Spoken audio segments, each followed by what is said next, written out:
안녕하세요. 오늘은 제가 여드름이 엄청 심했을 때 저의 여드름들을 싹 없앨 수 있었던 방법들을 몇 편의 영상에 나눠서 한번 찍어보려고 해요.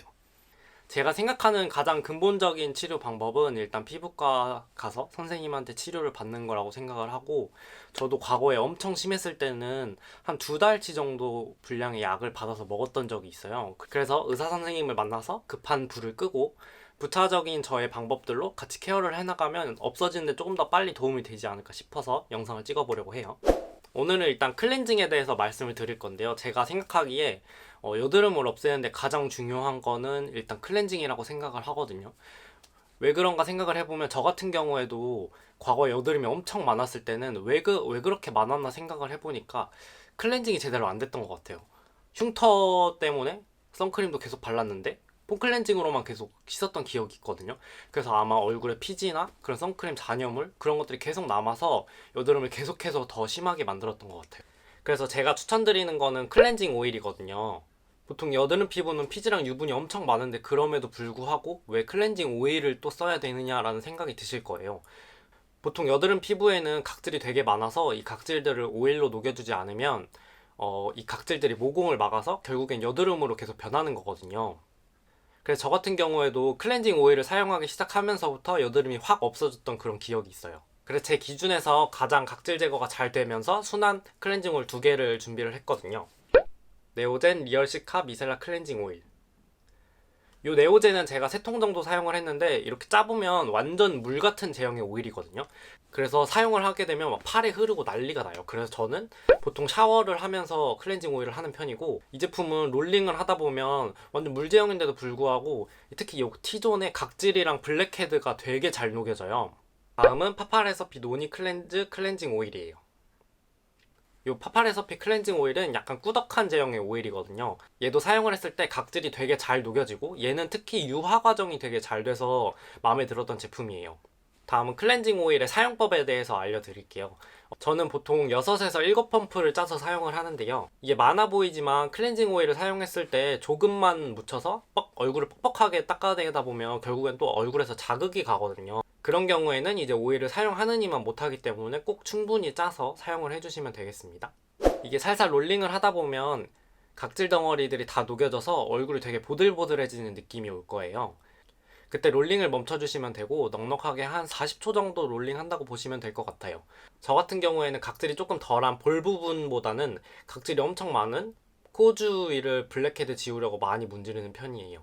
보시면 물을 묻히게 될 경우에 하얗게 변하는데 이 과정에서 꼭 롤링을 해줘야 되거든요. 이게 유화 과정인데 이 유화 과정을 거치면서 진짜로 각질이 제거되는 거기 때문에 꼭 물을 묻혀서 롤링을 한 번 더 해주셔야 합니다. 저는 요 클렌징 오일 같은 것들을 꼭 이틀에 한 번씩은 사용을 해줬었어요. 요즘도 이틀에 한 번 정도 사용해주지 않으면 얼굴에 각질이 쌓여서 바로 좁쌀 여드름 같은 게 올라오더라고요. 그래서 일단 제일 중요한 거는 이 클렌징 오일 사용을 추천드립니다. 그 다음에는 이제 클렌징 폼을 사용해서 얼굴에 남은 클렌징 오일 잔여물들을 지워줘야겠죠. 저는 예전에 약산성 클렌저면 다 좋은 건 줄 알고 세정력이 약한 약산성 클렌저들을 주로 사용을 했었거든요.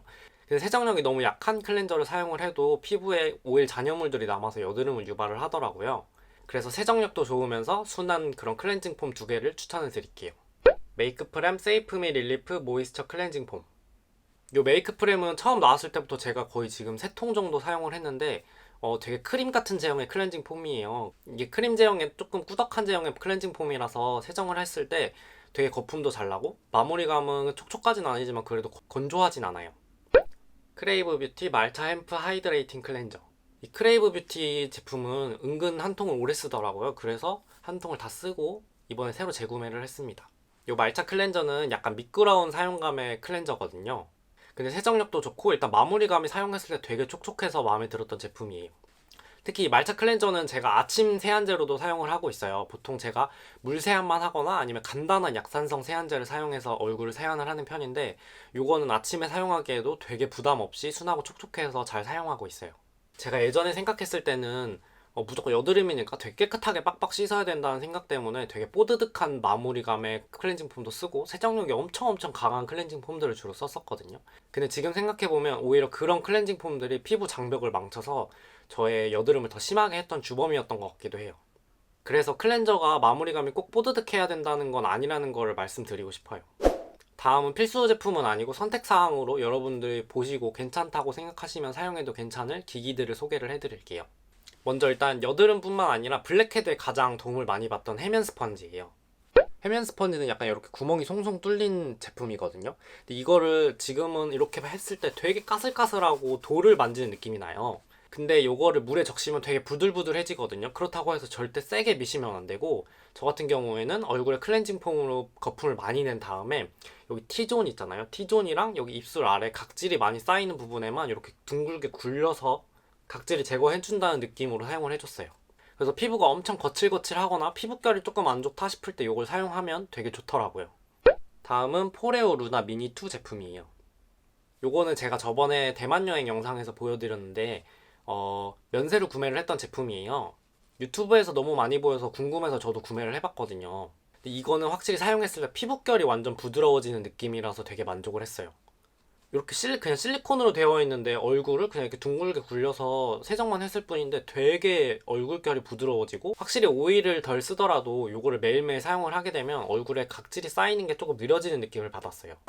그리고 이 해면 같은 경우에는 2주 정도 사용을 하면 아무래도 화장실에다 보관을 하고 하니까 위생 때문에 좀 꺼려지는 게 있었거든요. 이 포레오는 살 때 보니까 딱히 세정을 따로 안 해도 되고 의료용 실리콘이었나? 그래서 이렇게 세균 번식이 할 위험이 없다고 하더라고요. 그래서 그냥 욕실에 넣어두고 잘 사용을 하고 있어요. 그 다음에 보통 닥토라고 하는 거 많이 들어보셨을 거예요. 화장솜에 토너나 에센스를 묻혀서 얼굴 닦아내는 걸 말하는데, 저는 이 닥토까지도 클렌징의 일부라고 생각을 하고 있거든요. 예전에는 보통 화장솜에 가벼운 물제형의 토너들을 이렇게 묻혀서 닥토를 했었는데, 요즘에는 패드 제품들이 워낙에 간편하게 나와서 패드 제품으로 저도 닥토를 하고 있어요. 이런 패드 제품들은 밤에 클렌징을 하고 남은 잔여물을 닦기에도 되게 좋지만, 저 같은 경우에는 아침에 물 세안만 하거든요. 그래서 아무래도 물 세안만 하면 약간의 찝찝함이 남아있을 수 있거든요. 그래서 아침에 물 세안한 후에 이런 패드 제품들로 얼굴 닦아내주면 좀 더 상쾌하게 세안을 할 수 있어요. 제가 가장 잘 쓰고 있는 패드 제품들을 소개를 해드릴게요. 파파레서피 가지 클리어링 필링 패드 토너. 이건 제가 지금 한 통을 다 비우고 벌써 이만큼이나 사용을 했거든요. 이 파파레서피 제품이 왜 좋냐면, 이렇게 보시면 지금 조금 더 큰 쪽이 파파레서피 제품이거든요. 요거는 일반 패드예요. 근데 이게 크기가 확실히 커서 에센스도 되게 많이 묻어 있거든요. 얼굴 다 닦았을 때도 아직 촉촉해서, 저 같은 경우에 팔꿈치나 목 같은 부위를 더 닦았는데도 에센스가 남아있어서 되게 잘 썼어요. 그리고 이 파파레서피는 산성분이 약간 들어있어서 각질 제거하는데 조금 더 효과적인 제품이더라고요. 그 다음은 구달 청귤 비타C 토너 패드. 요것도 지금 제가 거의 2통을 비우고 한 통을 새로 까서 지금 이만큼 정도 썼거든요. 요거는 제가 패드를 되게 많이 써봤어요. 그 유명한 코스알엑스도 써보고 뭐 지우개 패드인가 그런 것도 써보고 패드 종류를 되게 많이 써봤는데, 제가 써본 것 중에는 요게 가장 순했던 걸로 기억을 해요. 요거는 일단 향은 그 구달 청귤세럼에서 나는 상큼한 청귤의 향이 나는데 그게 되게 기분이 좋거든요. 다 닦고 났을 때 수분감이 느껴져서 되게 만족했던 제품이에요. 이 구달 제품은 안에 보면 이런 집게가 들어있어요. 보통 집게가 없어서 손으로 막 꺼내거나, 저 같은 경우에는 손톱을 항상 짧게 하고 다녀서 한 장씩 꺼내기가 되게 불편하거든요. 근데 이런 집게들이 있어서 좀 더 위생적으로 쓸 수 있어서 되게 만족했던 제품이에요. 그럼 저의 클렌징 방법에 대해서 다들 재밌게 보셨나요? 뭐든지 적당한 게 좋은 거니까 제가 소개해드린 방법 중에서 피부 타입에 따라 덜 건 덜으시고 더할 건 더 하셔서 건강하게 스킨케어를 하시면 좋을 것 같아요. 그리고 제가 추천드린 제품들이 꼭 모든 분들에게 맞는 건 아니니까 꼭 올리브영이나 이런 데 가셔서 테스트를 한번 꼭 해보시고 구매를 하셔서 사용을 해보셨으면 좋겠어요. 그럼 궁금한 점 있으시면 댓글 남겨주시고 저는 다음 영상으로 돌아올게요. 안녕.